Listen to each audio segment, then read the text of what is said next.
Estábamos hablando de el estrés ayuda al desarrollo personal y no al crecimiento personal. Hay una diferencia entre crecimiento. Esto lo pensé después de tener Guzmán, no lo dijimos. El crecimiento es lo mismo, pero más grande. Crecemos de tamaño, crecemos en edad, crecemos en medios, en instrumentos, en conocimientos, en habilidades, todo eso es un crecimiento. Pero el desarrollo es otra cosa que el crecimiento. El desarrollo es un crecimiento que produce una crisis, son cambios críticos. El desarrollo, a lo largo del crecimiento, hay momentos en los que uno cambia de una manera importante, ya no es igual que antes. Y esto es el desarrollo. El desarrollo, cuando un niño empieza a hablar, eso es desarrollo. Hasta este momento su boca se iba haciendo cada vez más grande, pero cuando empieza a hablar ya no es una cuestión de tamaño, es una cuestión de que aparece algo nuevo que antes no estaba. También es la actualización de potencialidades. Podemos hacer cosas que no sabemos que podemos hacerla hasta que no nos queda más remedio. Mi hipótesis es que el ser humano se desarrolla, se perfecciona, es capaz de hacer grandes cosas, es capaz de grandes hazañas porque no le queda más remedio. Porque la presión de la vida te obliga a ir superando distintas etapas. Por ejemplo, esto es un huevo.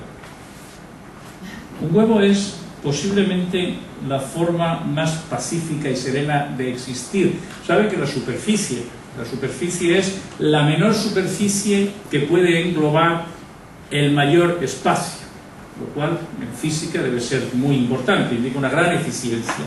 La situación dentro de un huevo es muy protegida, muy recogida. De hecho, los humanos también conocemos la posición de estar dentro de un huevo, no solamente los pájaros, es la posición fetal, que llamamos, la posición de máximo recogimiento. Cuando un humano necesita la paz, se pone en posición fetal.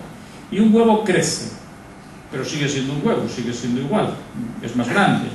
Pero llega un momento en que el huevo entra en crisis, llega un momento en que el huevo deja de ser huevo y se convierte en un patito.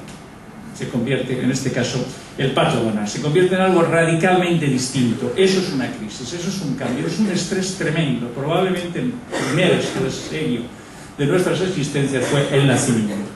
Fue un gran estrés y, sin embargo, es el principio del desarrollo, es el principio de la existencia. Uno nace muchas veces a lo largo de su vida de manera psicológica, de manera figurativa.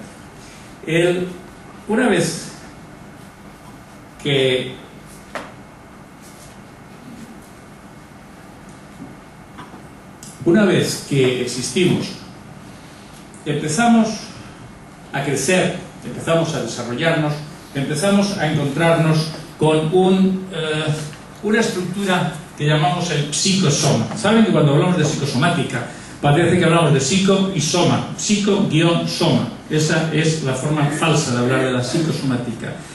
No hay una psique y un soma, cosas distintas que se engarzan entre sí, sino mi idea, la de otra mucha gente, es que el ser humano es unificado, somos únicos, pero tenemos unos aspectos que podemos decir que son psíquicos. Cuando a mí me están haciendo un test psicológico o cuando están hablando conmigo empáticamente y captando la esencia de mis reacciones, eso podemos decir que es un estudio psicológico.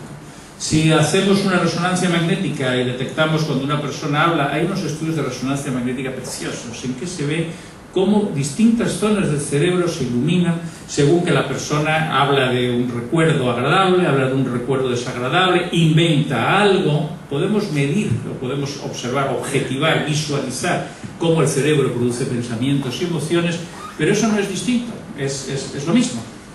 No es la esencia, no es que el cerebro sea una cosa y la mente sea otra. El ser humano es único, es unificado. Lo que pasa es que el instrumento varía. Podemos utilizar un instrumento que mide lo orgánico, entonces decimos estamos midiendo ondas cerebrales, o podemos utilizar un instrumento que mide lo psicológico, estamos midiendo ondas psicológicas. Si yo digo que alguien tiene un estado de gran arousal simpático, bueno, es un término psicofisiológico. Puedo decir que tiene la amígdala, la tiene encendida, es una observación, digamos, de visualización cerebral, orgánica, somática, y puedo decir que esta persona está cabreada. Es una expresión, no digo mucho. Muchas gracias. Oye, qué alivio, ¿eh? Que le dejen a uno. A ver si es verdad.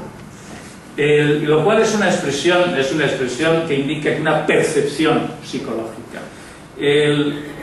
Y no hace falta grandes estudios. Hace unos cuantos años, mi hija pequeña, tenía como 4 años, estábamos cargando gasolina en un coche y estaba mirando a una señora que estaba en otro coche, estaba poniendo gasolina, se vuelve y me dice: papá, esa señora está enfadada consigo misma. La señora efectivamente la miro y está con la cara de estrés y de agobio, no sé por qué, pero una niñita de 4 años ya lo capta, ya tiene la capacidad de captar por qué. La expresión de la cara, hay muchos estudios sobre la expresión de la cara, hay estudios en que pones fotos y hay diferencias, hay personas que captan muy bien la expresión emocional, como mi hija, hay personas que no distinguen, que son un poco tontos a la hora de captar las emociones, pueden ser muy inteligentes en otros aspectos. Bueno, esto es el psicosoma. El psicosoma es, en primer lugar, una serie de necesidades e impulsos. Desde que nacemos tenemos que crecer, tenemos que desarrollarnos, tenemos que pensar y tenemos que establecer vínculos con otras personas. También tenemos impulsos psíquicos y biológicos. Y también tenemos una serie de mecanismos reguladores. Tenemos que mantener nuestra constancia. La constancia de nuestro medio interno es, como decía Claude Bernard, la esencia de la vida libre, de la vida de los mamíferos, de la vida de los animales superiores. Y para mantener la constancia del medio interno tenemos que hacer mucho esfuerzo. Hay que hacer mucho trabajo para mantener las cosas igual. Y ese esfuerzo es biológico, pero también es psicológico. Tenemos que establecer muchas conexiones, muchas estructuras. ¿Saben cómo hace un niño que necesita establecer un vínculo afectivo para existir, para seguir existiendo y sentirse bastante a gusto cuando su madre no está presente? Hace una construcción maravillosa, crea un objeto interno, crea una representación de la madre, crea una representación de la vivencia materna. Y ese objeto interno que ha creado sigue relacionándose con él. Ha desarrollado una estructura psicológica que seguro que tiene también un componente neuronal, seguro que tiene un componente endocrino, y esa estructura psicológica es la que le permite seguir estando muy a gusto aunque su madre no esté. Veremos eso cuando hablemos de las crisis. Las primeras crisis tienen que ver con la relación con la. Pero este psicosoma, esta persona, este ser vivo, está en relación con un medio ambiente. Un medio ambiente que podemos incluir ahí desde el clima hasta las relaciones interpersonales, pasando por la cultura, la economía, el territorio, todas las cosas que quieran. Y esa relación con el medio ambiente es indispensable. Es lo que nos nutre, es lo que nos da vida, es lo que nos sustenta, es lo que facilita nuestro crecimiento, nuestro desarrollo, pero también es lo que nos crea exigencias, es lo que nos crea estrés. El estrés viene del ambiente. La nutrición también viene del ambiente. Son indisolubles. El estrés se crea cuando la estimulación del entorno es superior a la que cómodamente podemos resolver. Curiosamente, hay otro principio importante, y es que cuando la estimulación que viene del entorno es insuficiente, por debajo del dintel en el que estamos acostumbrados a funcionar, se crea también una situación de estrés. El aburrimiento es una de las mayores fuentes de estrés que hay. La deprivación sensorial es súper estresante y no hay un exceso de estimulación, hay un defecto de estimulación. Tenemos que pensar que cada persona está preparada, está construida, está desarrollada para vivir en un ambiente de estimulación óptimo. Para esa persona todo lo que sobrepase o no llegue a ese ambiente de estimulación es estresante. Este dibujo lo hizo mi hijo Justo José en ordenador, que me gusta mucho porque es el dibujo abstracto conceptual del modelo de Engel. Engel, que fue el que dio a la psicosomática la teoría o el modelo biopsicosocial, que es muy famoso, todo el mundo lo conoce, lo que os aprovecho para deciros que Engel hizo muchísimas cosas muy importantes en su carrera de pionero de la psicosomática. Engel era especialista en medicina interna, era especialista en psiquiatría y fundó en Rochester, en Estados Unidos, una escuela de medicina psicosomática, donde yo no fui porque el entrenamiento allí era larguísimo. Pero salías con la especialidad de medicina interna, con la especialidad de psiquiatría y además con el fellow en medicina psicosomática, pero eran 6 años de entrenamiento en aquella, porque yo tenía prisa, pero le visité y hizo muchas cosas muy importantes, pero se le recuerda por esto porque es lo más simple. Y el concepto es el siguiente: son los átomos Todos estamos hechos de átomos, eso se sabe. Y los átomos se agrupan en moléculas, las moléculas se agrupan en órganos, en células, en tejidos, en órganos, sistemas, llegamos al individuo. Hasta aquí es la medicina biológica. Es el modelo así llamado médico-científico. Es el modelo en que considera, ¿saben que hay un término que se llama la medicina molecular? ¿Les suena? Incluso hay uno que se llama la psiquiatría molecular, gente que no... bueno, pues sí, podemos decir que sí, estamos hechos de todas estas sustancias y tenemos una serie de niveles, pero hay un nivel en el que el individuo, que es una abstracción, los individuos existen como ideas, como conceptos, pero no existen en realidad, porque para ser humano y para que un humano esté vivo necesita una interacción intensa con otra persona.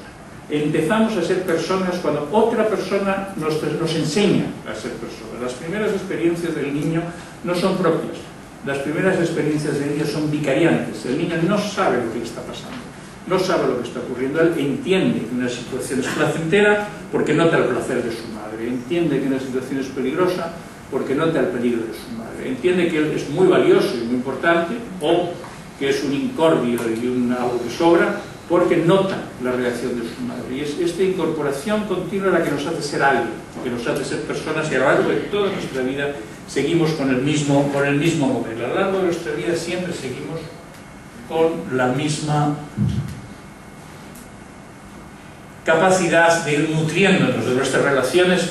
Luego está el siguiente grupo, después de la persona aislada, es la persona sólidamente ligada con otra persona. Eso se llama la pareja. La pareja es una parte fundamental en el desarrollo de la personalidad. Las parejas se agrupan en familias, las familias forman grupos, los grupos sociedades, las sociedades culturas, o al revés, las culturas sociedades. Luego está finalmente la noosfera, que es un término que creó Teilhard de Chardin, y que se refiere a la atmósfera de gente pensante que hay sobre la Tierra.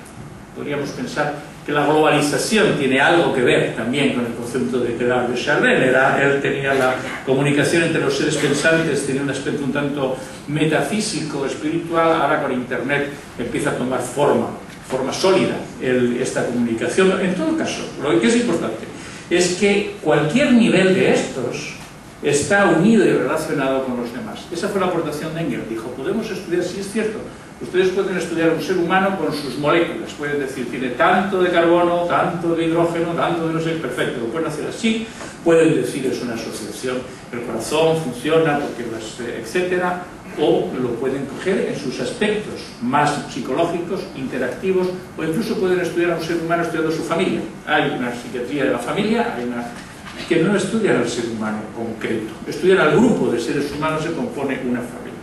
Tenemos los sociólogos, los antropólogos, hay gente que puede estudiar la salud de las sociedades. Un amigo me dice que no hay sociedades sanas ni enfermas, solamente hay sociedades justas o injustas.